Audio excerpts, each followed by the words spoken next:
몇 주 전인데요. 카톡이 하나 왔습니다. 이 카톡에 보니까 시 한 편이 담겨 있었습니다. 제목이 방문객이었습니다. 이렇게 시작을 합니다. 사람이 온다는 건 사실은 어마어마한 일이다. 그는 그의 과거와 현재와 그리고 그의 미래와 함께 오기 때문이다. 한 사람의 일생이 오기 때문이다. 저는 이 시의 이 앞부분이 참 마음에 와닿았습니다. 특히나 첫 번째 문장이 참 마음에 와닿았습니다. 사람이 온다는 건 사실은 어마어마한 일이다. 목회를 하면서 이 문장을 진짜 많이 경험하고 있기 때문에 그렇습니다. 한 사람 한 사람이 얼마나 어마어마한 존재인지를 느끼고 있기 때문에 그렇습니다. 7월에 새생명 축제를 했습니다. 그날 한 분이 원래 예정되지 않았는데 우연한 만남으로 오셨습니다. 근데 이분과 대화를 해보니까 이분이 30년이 넘게 진짜 교회를 가고 싶어 했다고 합니다. 이분을 보면서 한 분이 그냥 온 것이 아니고 30년이란 세월, 또 30년이라는 간절한 마음을 담아서 그 자리에 와 있다라는 생각이 들었습니다. 오늘 또 새생명 축제입니다. 오늘 또 어마어마한 일이 생겨나는 날이라고 생각을 합니다. 한 분 한 분 여기에 오신 것이 그냥 이 순간에 온 게 아니고 인생 전체를 품고 오셨기 때문입니다. 또한 한 분 한 분이 여기 오기까지 그냥 온 게 아닙니다. 어떤 사람이 깊이 사랑하면서 기도하고 또 낯설지만 다가가고 또 혹시라도 거절할지 모르는 부담을 안고서 이야기한 그 사랑을 다 모아져서 오늘 이 자리에 있는 것입니다. 그뿐만이 아니죠. 오늘 이 자리에 우리를 진짜 만나고 싶어서 기다리는 분이 계십니다. 하나님께서 우리를 만나고 싶어서 끊임없이 기다리고 또 기다렸다가 오늘 우리를 초대하신 것입니다.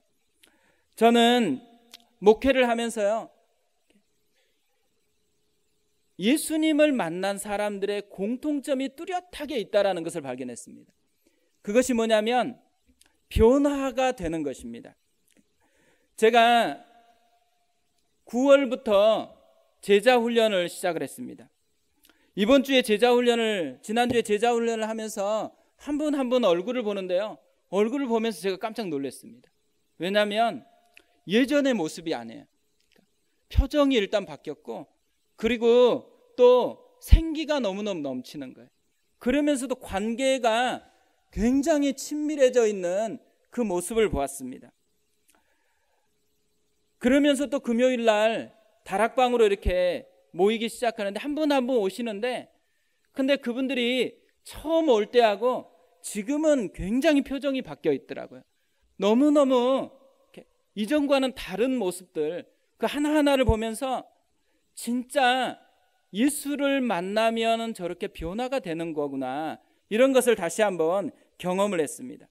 그러니까 교회를 다닌다라는 것은 어떻게 보면요, 진짜 이런 어마어마한 일을 자연스럽게 만나는 것이라고 생각을 합니다. 오늘 말씀에도 정말로 어마어마한 일을 경험한 한 사람이 나옵니다. 사울이라는 사람입니다. 이 사울이라는 사람은 사실 사도 바울이라는 이름으로 더 유명한 사람입니다. 신약 성경의 대부분을 이분이 쓰셨습니다. 유명한 역사학자였던 토인비는 이 바울을 이렇게 평가했습니다. 바울이 타고 간 배는 유럽의 문명을 싣고 간 배였다. 유럽의 문명을 바꾼 사람, 유럽의 역사를 바꾼 사람이 바울이었다라는 거죠. 오늘 말씀은 이 바울의 인생이 그렇게 역사를 바꿀 만하도록 변화를 일으킨 본문입니다. 바울이 오늘 이 다메섹 사건에 대해서 자주 반복해서 이야기하는 것을 성경을 보면 알 수가 있습니다. 사도행전에만 해도 3번이나 이 사건을 기록을 하고 있습니다. 오늘 본문에도 기록하고 있지만 사도행전 22장에 보면 예루살렘 사람들 앞에서 바울은 이 사건을 이야기합니다. 그리고 사도행전 26장에도 아그리빠 왕 앞에서도 바울은 또 이 사건을 이야기를 합니다. 사도행전에서만 반복한 게 아니에요. 바울이 쓴 편지들에 보면 종종 이 사건을 다시 반복해서 이야기를 합니다. 대표적인 것이 고린도전서 15장 8절 9절 말씀입니다.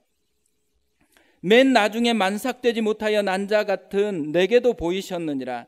나는 사도 중에 가장 작은 자라.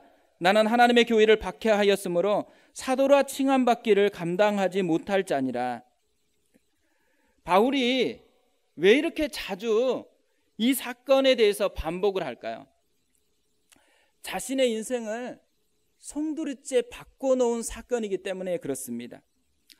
인생 작품이라는 말이 있더라고요. 보통 배우들이 자신의 인생을 바꿔놓은 그런 강력한 작품이 있을 때 그걸 인생 작품이라고 그렇게 얘기하더라고요. 이 다메섹의 사건은 사도 바울에게는 인생 작품과 같은 사건이었습니다. 그래서 계속해서 너무 강력하기 때문에 반복해서 이야기하는 것입니다. 이런 바울의 모습을 보면서요, 제가 깨달은 것이 하나 있습니다. 신앙 생활을 한다라는 것은 단순히 교회 다니는 것 그 이상의 것이라는 거예요. 신앙 생활을 한다라는 것, 그러니까 신앙을 가진다라는 것은 바울처럼 위대한 변화를 경험하는 것이에요. 인생 작품과 같은 사건을 만나는 것이 신앙 생활을 한다라는 말입니다. 그러면서 오늘 본문을 계속 묵상해 보니까요, 이런 질문이 하나 생각이 났습니다. 왜 하나님은 성경에 오늘 말씀을 기록하고 있을까? 바울을 위해서 기록했을까요? 바울에게 이런 자랑이나 이런 사건이 별로 필요한 것 같지가 않아요. 그럼 왜 성경이 굳이 이 사건을 이렇게 반복해서 기록하고 있을까요? 계속 생각해 봤는데 답은 딱 하나밖에 없더라고요. 그건 뭐냐면 오늘 이 시대에 이 말씀을 듣는 우리를 위해서, 나를 위해서 성경이 이 사건을 기록해 놓았다라는 거죠. 오늘 우리가 말씀을 펼쳐서 이 말씀을 읽을 때마다 바울에게 역사했던 그 하나님이 우리에게도 역사하고 우리에게도 속삭이고 싶은 마음이 있다라는 것입니다. 이 시간을 생각해 보면요, 이 시간에 과거에 위대한 사람들이 참 많거든요. 사도 바울과 같은 사람들, 그런 사람이 참 많지만 하나님께서 이 시간에 그들에게 관심이 있는 것은 아닙니다. 하나님의 관심은 이 시간에 우리에게 밖에는 관심이 없는 거예요. 오늘 예배드리고 있는 하나님의 말씀 앞에 서 있는 나에게 하나님의 모든 관심이 있는 것이죠. 하나님은 바울을 변화시켰던 것처럼 나를 만나서 변화시키기를 원하시는 그 심정으로 우리에게 다가오시기 때문에 그렇습니다. 오늘 예배가 바울처럼 나를 변화시키는 주님을 만났으면 좋겠고요, 인생 작품과 같은 그런 사건으로 내가 주님을 만나는 그런 예배였으면 좋겠습니다. 오늘 말씀을 통해서 바울이 어떻게 이런 변화를 경험했고 인생 작품과 같은 사건을 만났는지를 좀 살펴봤으면 좋겠습니다. 두 가지를 발견을 했는데요, 인생을 변화시키는 인생 작품 같은 사건을 만나기 위해서는 먼저 예수님과 만나야 한다는 것입니다. 예수님을 만나야 변화가 되는 것이죠. 천재 물리학자였던 아인슈타인이 이런 말을 했습니다. 세상을 보는데 두 가지 방법이 있다. 한 가지는 모든 만남을 우연으로 보는 것이고 다른 한 가지는 모든 만남을 기적으로 보는 것이다. 신앙을 가져보면요, 과거에는 우연 같았는데 진짜 기적과 같은 만남이 있다는 것을 깨닫게 되어집니다. 근데 바울에게도 마찬가지였습니다. 우연같이 보였는데 기적과 같은 만남이 있었습니다. 다메섹의 사건은 바울이 계획한 사건이 아닙니다. 1절 2절을 보면요, 사울이 주의 제자들에 대하여 여전히 위협과 살기가 등등하여 대제사장에게 가서 다메섹 여러 회당에 가져갈 공문을 청하니 이는 만일 그 도를 따르는 사람을 만나면 남녀를 막론하고 결박하여 예루살렘으로 잡아오려 함이라.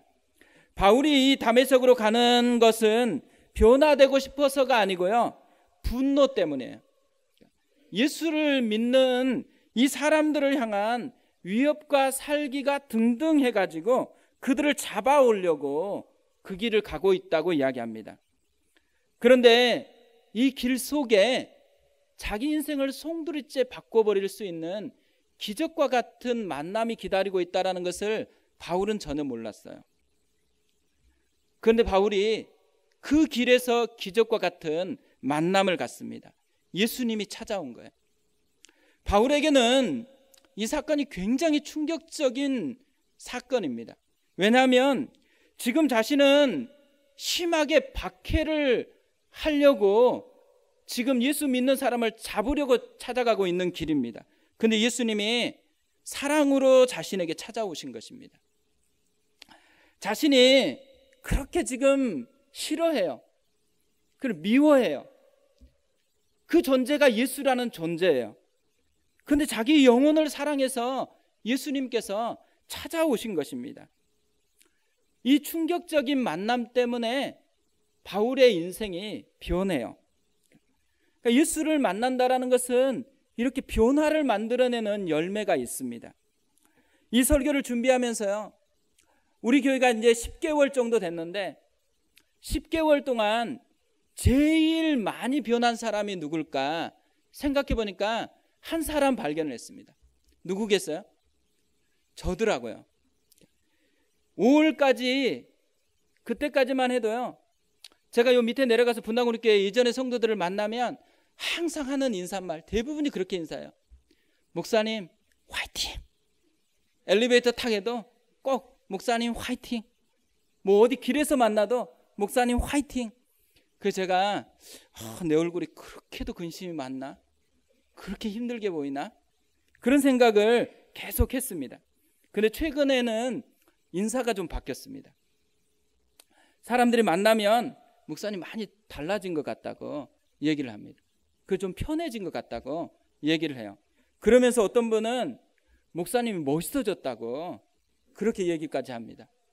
굉장히 많이 변한 거죠. 근데 왜 바뀌었을까요? 제가 생각해 보니까요, 제가 예수님을 만난 거예요. 그러니까 계속 생각해 보니까 제가 예수님을 정말 자주 많이 만났더라고요. 사실 초반에만 해도 제 생각대로 잘 안 되는 거예요. 그러니까 마음에 자동적으로 걱정이 돼요. 그리고 불안해요. 또 염려가 찾아와요. 근데 걱정이 되면 또 누구에게 얘기할, 하소연할 사람도 없잖아요. 그러니까 혼자 사무실에서 일어나가지고 창밖을 하염없이 쳐다보는 거예요. 그러면서 생각을 해요. 왜 내가 이걸 걱정하지? 나는 그냥 예수님의 종일 뿐인데 주인이 걱정해야 될 거 왜 쓸데없이 종이 이렇게 걱정하지? 예수님이 담임 목사고 난 부목사인데 왜 담임 목사가 책임져야 될 일을 부목사가 쓸데없이 이렇게 걱정할까? 이런 생각을 계속 하는 거예요. 그러면서 진짜 제 인생의 주인이 예수님이라는 걸 다시 발견해요. 그리고 주님이 계속해서 만나주면서 내가 진짜 쓸데없는 것에 마음을 쏟고 있다는 것을 깨닫게 하고 그것을 점점 맡기게 하는 그런 은혜를 경험한 거죠.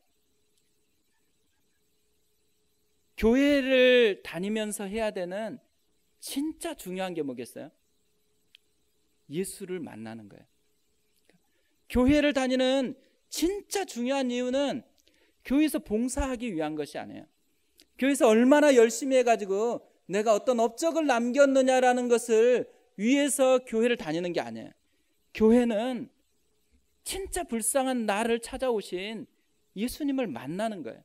그분을 만나서 그분을 힘입기 위해서 교회를 다니는 것이죠. 그러면서요, 이런 마음이 생기더라고요. 우리 교회가 어떤 교회가 되면 좋을까? 우리 교회가 막 숫자가 늘어나고 뭔가 굉장히 업적이 많아서 그걸 자랑하는 교회가 될까? 하나도 그런 데 마음이 안 쏟아집니다. 주님을 조금만 더 만날 수 있는 교회, 주님을 그래서 조금 더 사랑할 수만 있으면 그러면 너무너무 좋겠다라는 그런 생각이 들더라고요. 사실 예수님을 만나면 사람들이 만날 때마다 자기 나름대로 예수님을 고백하는 노래들이 있습니다. 저는 예수님을 만났던 이 감격이 떠오를 때마다 자주 부르는 노래가 있어요. 주 예수 내 맘에 들어와 계신 후 변하여 새 사람 되고 내가 늘 바라던 참빛을 찾음도 주 예수 내 맘에 오심, 주 예수 내 맘에 오심, 주 예수 내 맘에 오심, 물밀듯 기쁨이 넘침은 주 예수 내 맘에 오심. 그러니까 가사 그대로요. 예수님을 만나면 변하여 새 사람이 되는 은혜가 있더라고요. 바울에게도 마찬가지였습니다. 바울이 이렇게 예수님을 만났죠. 바울에게 변화되는 것이 나타납니다. 오늘 본문을 보면 두 가지 변화가 나타납니다. 첫 번째로 변화된 건 뭐냐면 마음에 있는 하나님에 대한 그림이 바뀝니다. 사람들 마음속에서는요, 그 사람을 움직이게 하는 그림이 담겨 있습니다.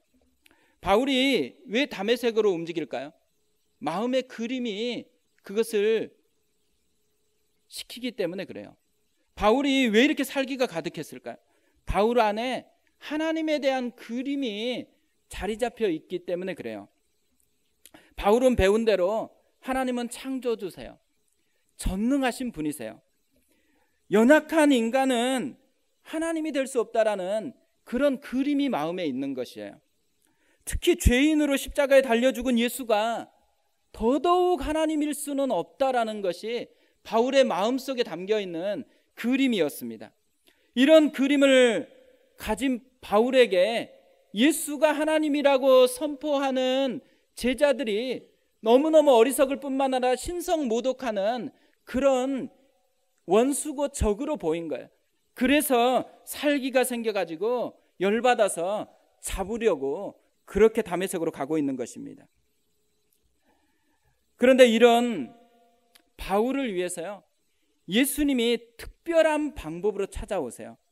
3절을 보면요, 사울이 길을 가다가 다메섹에 가까이 이르더니 호련히 하늘로부터 빛이 그를 둘러 비추는지라.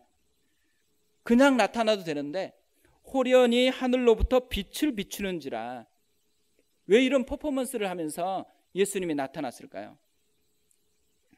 구약에 하나님이 나타나실 때, 그때 하늘로부터 불처럼 빛처럼 임하는 이 하나님의 임재의 방식이기 때문에 이렇게 나타나신 것이죠.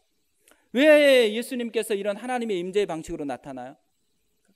바울 속에 그림이 이제 틀에 잡혀 있기 때문에 그 틀을 깨트리기 위해서 이런 퍼포먼스를 하면서 나타났다는 거죠. 이렇게 퍼포먼스를 통해서 나타나셔서 구체적으로 예수님이 말씀을 합니다. 4절 5절인데요. 땅에 엎드러져 들으매 소리 있어 이르시되 사울아 사울아 내가 어찌하여 나를 박해하느냐 하시거늘 대답하되 주여 누구시니이까 이르시되 나는 내가 박해하는 예수라. 사울아 사울아 네가 어째서 나를 박해하냐. 나는 네가 박해하는 예수라. 죽은 예수가 아니고 부활하신 예수예요. 인간의 모습으로 찾아오셨지만 진짜 하나님이시다라는 거죠. 이런 퍼포먼스와 이런 말씀을 통해서 예수님이 지금 무슨 말씀을 하고 계시는 거예요? 너의 마음에 있는 그림이 잘못됐다라는 거예요. 그 잘못된 그림에 의해서 움직이고 있다라는 거죠. 그래서 네 마음에 있는 하나님에 대한 그림을 바꾸라고 그렇게 요구하시는 것입니다. 오늘 이 시간에도 하나님이 우리한테 와서 변화시킨다 그러면 이것을 바꾸시기를 원하신다고 생각해요. 이 시간 하나님께서 우리 마음에 나타나셔서 말씀하는 소리를 들었으면 좋겠어요. 네 마음에 있는 하나님의 그림이 건강한지 한번 살펴보고 그렇지 않으면 내가 그려준 그림대로 너희 마음의 그림을 바꿔라. 주님이 그렇게 우리에게 다가오신다라는 거죠. 그리고 두 번째로 변하는 것이 있습니다. 하나님과의 관계가 변합니다. 예수님을 만나면 새로운 관계가 됩니다. 하나님의 자녀가 되죠. 하나님의 자녀이기 때문에 하나님의 모든 것을 누릴 수 있는 상속자가 되어집니다. 바울은 이것이 너무너무 강력했기 때문에 예수를 믿는 것은 새로운 피조물이 되는 것이라고 얘기했습니다. 완전히 새로운 관계가 되었다라는 말이죠. 6절을 보면요, 너는 일어나 시내로 들어가라. 내가 행할 것을 내게 이를 자가 있느니라 하시니, 예수님이 자기를 소개한 후에 바울에게 이렇게 말씀하신 거예요. 네가 행할 것이 있다. 뭘 행해야 될까요? 15절에 보면 바울이 행할 것을 이렇게 말씀합니다. 주께서 이르시되 가라, 이 사람은 내 이름을 이방인과 임금들과 이스라엘 자손들에게 전하기 위하여 택한 나의 그릇이라. 내 이름을 전하기 위하여 택한 나의 그릇이라는 거예요. 전하는 것은 사명이라는 거거든요. 택한 나의 그릇이라는 것은 관계라는 말이죠. 전에 그렇게 자신을 박해했던 사람인데 지금은 택한 그릇이라는 말입니다. 원수같이 미워하는 관계였는데 사랑을 속삭이는 관계가 되었다라는 거죠. 헛된 꿈에 사로잡혀서 엉뚱한 것에 에너지를 쏟고 있는 그런 관계였는데, 근데 지금은 하나님과 함께 꿈을 꾸는 그런 관계가 되었다라는 말입니다. 이렇게 바울은 예수님을 만나면서 내면의 그림이 바뀌었고요, 또 예수님을 만나면서 관계가 바뀌었습니다. 바울이 그렇게 바뀌었다면 이제는 우리 차례인 거예요. 하나님이 지금 나에게 다가와서 이젠 네 차례가 됐다. 이 예배를 통해서, 말씀을 통해서 너 안에 있는 그림이 바뀌어야 될 때가 됐고, 너도 새로운 관계로 나와 사귀어야 될 때가 됐다. 주님이 지금은 우리에게 속삭이는 말이라는 거죠. 오늘 말씀을 통해서 바울에게 말씀하신 것처럼 나에게 말씀하시는 그 하나님의 은혜를 경험했으면 좋겠습니다. 두 번째로, 인생을 변화시키는 인생 작품과 같은 사건을 만나기 위해서는요, 맡겨야 한다라는 것입니다. 맡겨야 변화가 되는 것입니다. 어렸을 때요, 목욕탕을 이제 가끔씩 갔거든요. 그래서 너무 더러운 것 같아가지고 가기 전에 항상 하는 게 있어요. 샤워를 다시 한번 하고서, 창피할까 봐서 그렇게 종종 가곤 했습니다. 그런데 목욕탕에 가면 진짜 명언이 하나 딱 항상 붙어 있습니다. 맡기지 않으면 책임지지 않습니다. 이 말은 무슨 말이겠어요? 맡기면 책임지겠다라는 말이죠. 근데 목욕탕만 그런 것 같지 않아요. 신앙도 그런 측면이 있습니다. 바울을 보면요, 예수님을 만나고 난 후에 바울이 하는 행동은 많지 않습니다. 하나밖에 없어요. 맡기는 것입니다. 8절을 보면 사울이 땅에서 일어나 눈을 떴으나 아무것도 보지 못하고 사람의 손에 끌려 다메섹으로 들어가니, 먼저 사울이 맡긴 게 몸이에요.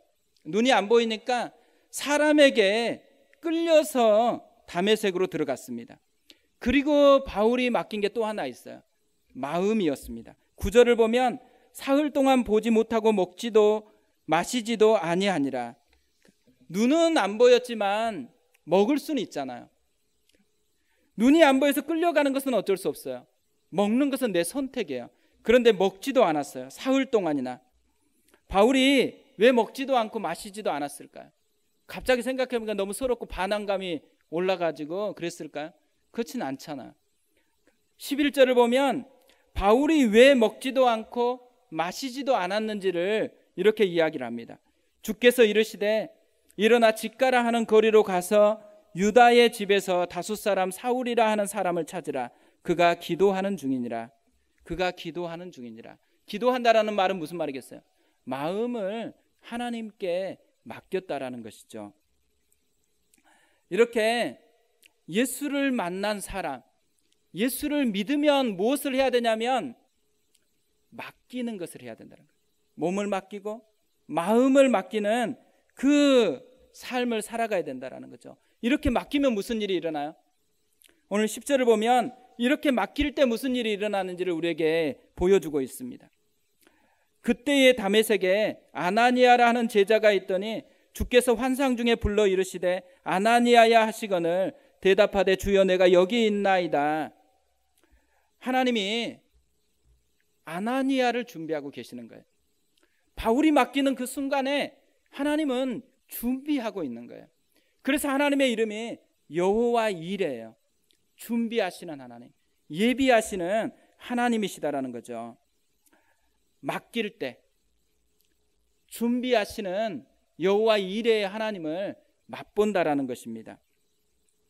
그런 면에서는요, 신앙생활은 하나님과 함께 춤을 추는 것이라는 생각을 합니다. 전에 여름철에 논두렁에 가서 이제 논길을 걸은 적이 있습니다. 바람이 부니까요, 벼들이 춤을 추더라고요. 근데 그때 하나님께서 그런 마음을 주시는 거예요. 신앙생활은 하나님과 함께 춤을 추는 것이다. 근데 어떻게 하면 춤을 출 수 있는지 아니? 답이 너무 쉽더라고요. 보고 있으니까 그냥 바람에 몸을 맡기니까 춤이 되는 거잖아요. 그것처럼 하나님께 맡기기만 하면 하나님과 춤을 추는 인생이 된다는 것을 깨달았습니다. 우리가 춤추기 위해서요, 뭘 막 준비해야 되는 게 아니에요. 우리가 더러운 것을 조금 더 목욕탕에 갈 때 씻는 것처럼 그렇게 할 필요 없어요. 그냥 맡기면 돼요.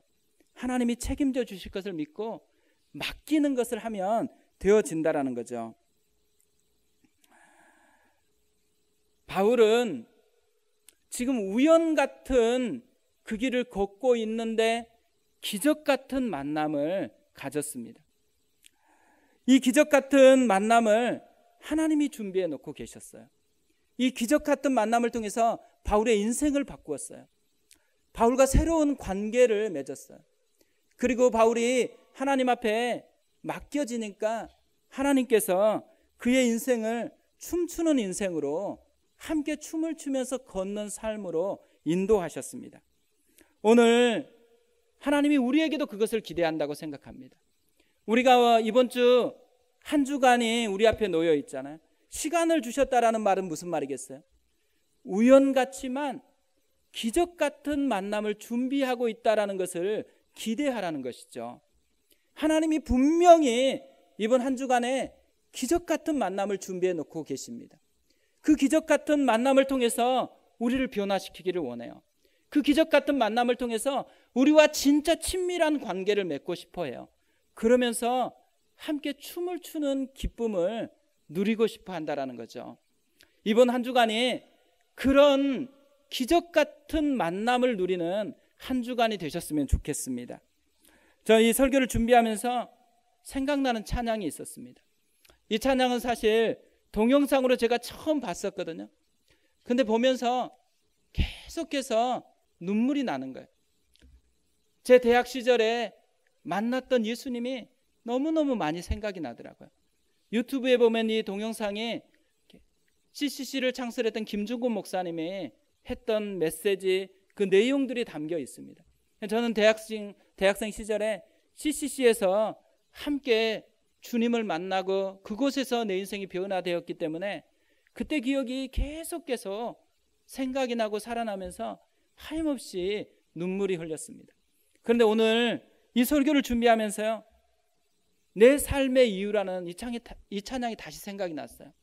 왜 생각이 났냐면 바울이 예수님을 만나고 난 후에 만약에 노래를 불렀다고 하면 이 노래를 불렀을 것 같은 그런 마음이 드는 거예요. 예수는 내 힘이요 나의 기쁨 내 참 소망 그 이름의 생명이 내 삶의 이유라. 오직 주만 따라갑니다. 오직 주만 높임 받으소서. 내 평생에 그 이름을 그의 선하심을 세상에 노래합니다. 그 이름의 크신 능력 영원한 생명이 내 삶의 이유라. 이 은혜가 우리에게도 풍성하게 있었으면 좋겠습니다.